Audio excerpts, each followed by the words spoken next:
কি কি সব উল্টোপাল্টা কথা বলছিস? ফুটো নতুন দোকান দিয়েছে? তোরা সত্যি করে বলতো, তোরা আবার বিড়ি খাইছিস তাই না? এ মা, না না দাদু, আমরা বিটিনি খাইনি। আমি সত্যি বলছি, নিজের চোখে দেখেছি ফুটু কাকা নতুন দোকান খুলেছে। আর জানো, দোকানটা কত বড় করে পুজোও দিয়েছে। সত্যি? আমার ফুটো নতুন দোকান দিয়েছে?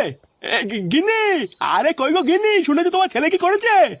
আমি জানতাম আমার ছেলে একদিন কিছু না কিছু একটা করবেই। তুই না যেই শুনেতে বাবা নতুন দোকান খুলেছে আর অমনি সাদার নাম খারাপ হয়ে গেছে নাকি? বাবা কালকে আমার বাবাকে তাই দর্শন মেরেছিল না, এখন ছেলে মারাচ্ছে। দাদু ভাই, এইসব তুমি কি বলছো? বুঝো পাঠা কিছু বোঝেন না। বালা দাঁড়াও না, একবার আমার বাবাকে আসতে দাও, তারপর দেখছি তোমার কি করতে হয়।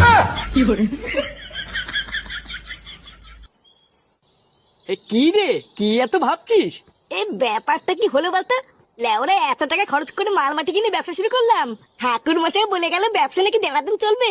কই বাড়া, এতক্ষণ হয়ে গেল একটা তো কাস্টমারই আসলো না। আরে অত ব্যস্ত হচ্ছিস কেন? এটা কি তোর রাজুদার পকেট পাউডার নাকি যে সবসময় কাস্টমার থাকবে? কবে কার বাড়িতে বড়সড় অনুষ্ঠান হবে তারপরে তো তোর কাছে ক্যাটারিং এর জন্য আসবে নাকি?